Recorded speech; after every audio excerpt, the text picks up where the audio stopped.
can you say definitively that you haven't worn blackface since 2001? I have been very forthright with Canadians on this issue, and I will continue to be. Welcome to Watch Mojo, and today we're counting down our picks for the times that Canadian Prime Minister Justin Trudeau didn't quite make us want to stand on guard for thee. Maternal love is the love that's going to change the future of mankind. So we'd like you to look into we that. like to say peoplekind, not necessarily mankind. Number 10, speaking moistly. If people want to wear a mask, that is okay. It protects others more than it protects you because it prevents you from breathing or speaking moistly on them. Oh, what a terrible image. Look, you can't argue that Prime Minister Trudeau had good intentions behind this now iconic gaffe.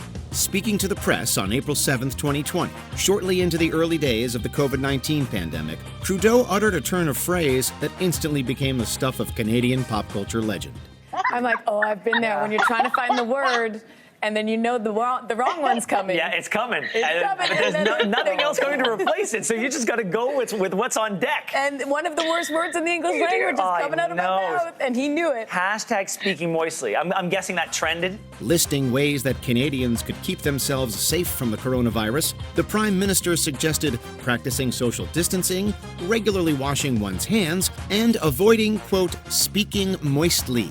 Even Trudeau himself seemed aghast at his choice of words, and commentators and media personalities alike had some fun with his remarks during a particularly dark time. Trudeau was even remixed by Edmonton-based producer Brock Tyler, leading to a viral sensation.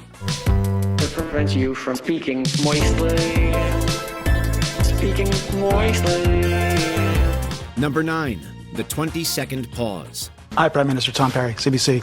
You've been reluctant to comment on the words and actions of the U.S. president, but we do have Donald Trump now calling for military action against protesters. We saw protesters tear gas yesterday to make way for a presidential photo op. I'd like to ask you what you think about that, and if you don't want to comment, what message do you think you're sending? The 2020 murder of George Floyd, an unarmed black man, by police officers in Minneapolis ignited a wave of tension, outrage, and an outpouring of global reactions. Within the United States, Floyd's killing provoked a summer's worth of protests that sometimes grew violent and destructive. Then President Donald J. Trump, when asked for his thoughts on the protests, suggested that the military be deployed to quell them.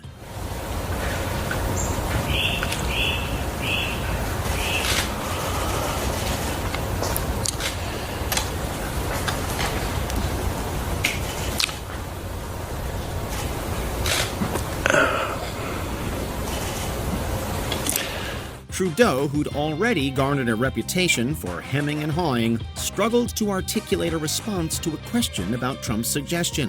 For 21 long, uncomfortable seconds, Trudeau seemed to be booting up an answer that wouldn't come. By the time he finally spoke, his reply was seen as evasive and underwhelming. We all watch in horror and consternation what's going on in the United States. It is a time to pull people together, but it is a time to listen. It is a time to learn what injustices continue despite progress. Number 8, forgetting Alberta. We may live in British Columbia, Yukon, the Northwest Territories, Saskatchewan, Manitoba, Nunavut, Ontario, Quebec, New Brunswick, Prince Edward Island.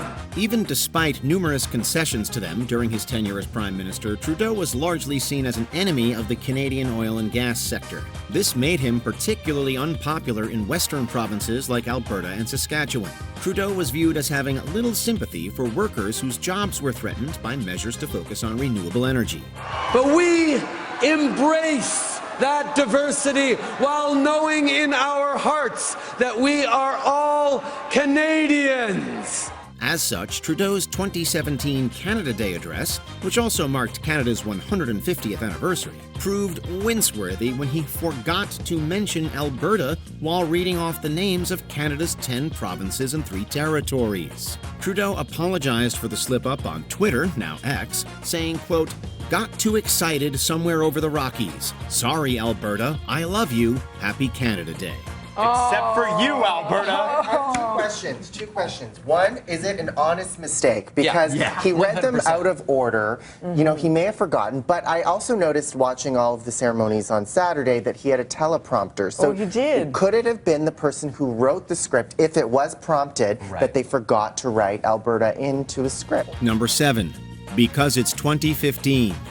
It's an incredible pleasure for me to be here today before you to present to Canada a cabinet that looks like Canada. This Trudeau moment may have sounded good at the time, but has since come to stand as a symbol of the all-talk, no-action critiques that hounded him into the tail end of his decade-long ministership. As noted by the British newspaper The Telegraph at the time in November 2015, quote, "He's picked 15 men and 15 women, the first gender-balanced ministerial team in the country's history," end quote. I understand one of the priorities for you was to have a cabinet that was gender balanced. Why was that so important to you? Because it's 2015. When asked why this was important to him, Trudeau simply responded, "Because it's 2015.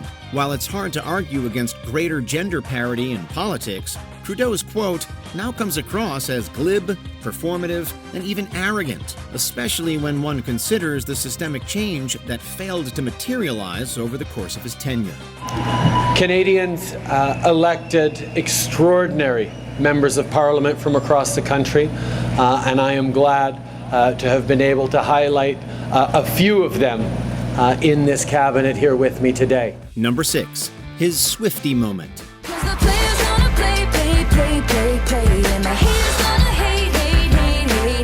The haters gonna hate indeed. Taylor Swift's Eras Tour was undeniably an unprecedented cultural phenomenon, becoming both the highest-grossing tour of all time and the first to gross over $1 billion. So with that in mind, it was more than a little understandable that Canadian Swifties were shattered when Swift initially announced her tour dates and that the true North strong and free was nowhere to be found.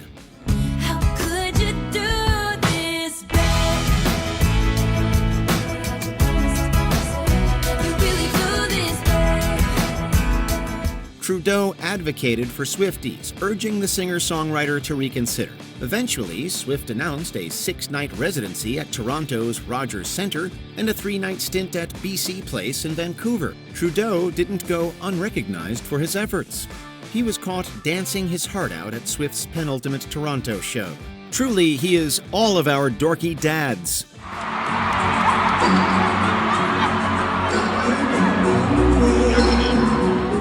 Number 5. His infamous party trick. Thinking about inviting Justin Trudeau, Prime Minister of Canada, to your next house party? After seeing this resurfaced interview clip, you may want to reconsider, or not. Interviewed by La Presse, a French-language Montreal newspaper, Trudeau reveals how he connects with others at social events. Without hesitation, the then-future Prime Minister demonstrates the best way to reach across the aisle, which is, of course, to toss yourself down a flight of stairs as a gag. While we don't recommend trying this out at home, such tumbling is best left to professionals. We wonder whether the Prime Minister could offer lessons once he's out of office. Number 4. Bohemian Rhapsody.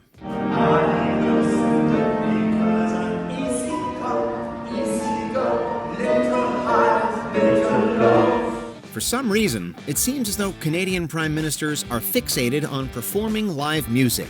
For example, this eyebrow-raising clip of former Prime Minister Stephen Harper performing Sweet Child of Mine by Guns N' Roses at the Conservative Party's Christmas celebration in 2014.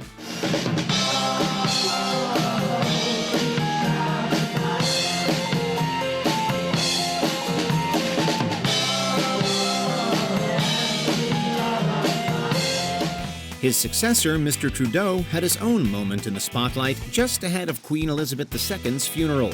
Joined by a cavalcade of Canadian musicians in a British hotel lobby, Trudeau faced criticism for a perceived lack of decorum. However, others felt differently. Carleton University political science professor Jonathan Malloy said, quote, "The Prime Minister need not be in sackcloth and ashes for 10 days to mourn the Queen," end quote.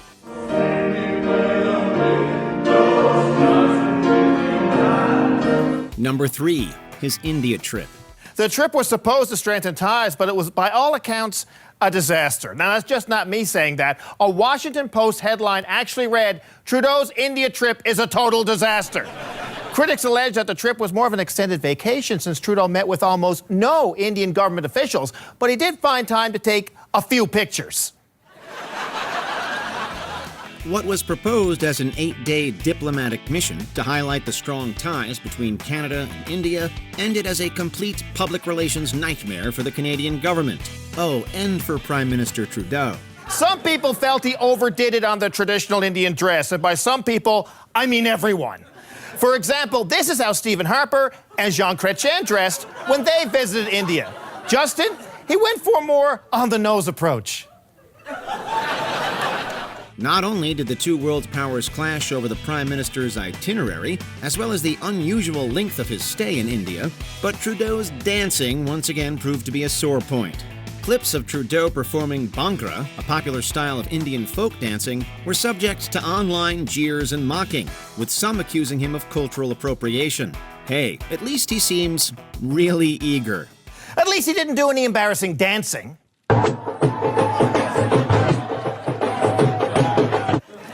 At this point, you'd think it couldn't get any worse. Well, you'd be wrong.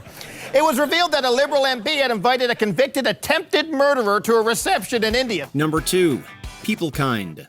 Unfortunately, in Canada, our volunteering as a charitable religious organization is extremely difficult.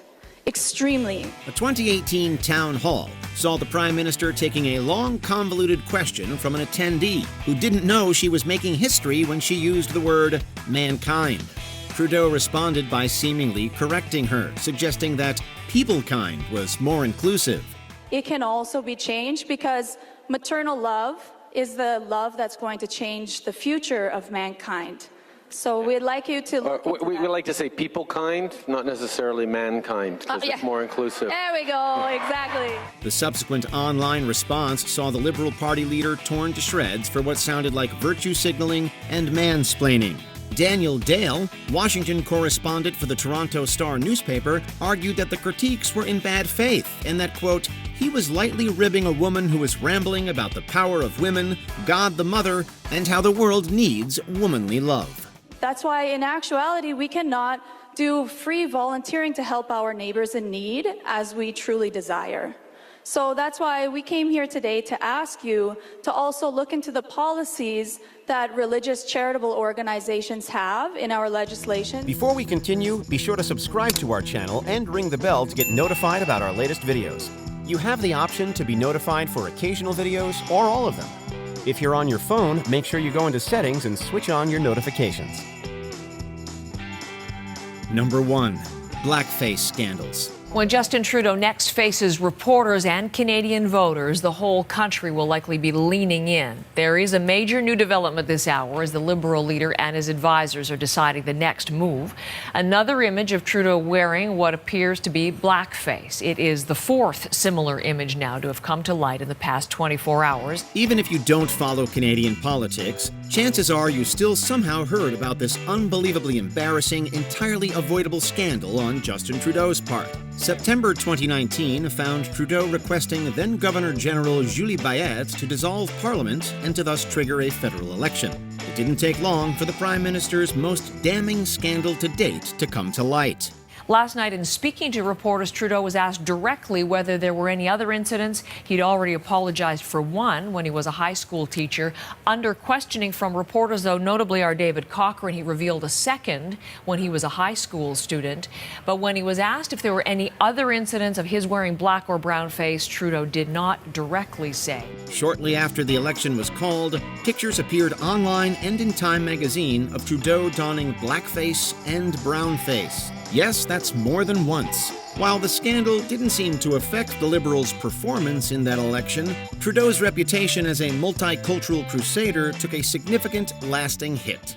Justin Trudeau in brown and blackface. We've seen a number of examples. Do you consider it to be racist? Yeah, it's racist beyond any doubt. Ask people of color growing up across this country, and they'll share with you why it's offensive. Pulling from my own personal experience as a Sikh Punjabi kid growing up in Brampton, we used to see incidents of folks knocking turbans off. Which Trudeau moment had you watching through your fingers? Are there any we missed? Be sure to let us know in the comments below. And for Canadians, it's been a great comfort that no matter how bad 2024 got, we could always say, you know what? At least we're not Justin Trudeau. Did you enjoy this video? Check out these other clips from WatchMojo, and be sure to subscribe and ring the bell to be notified about our latest videos.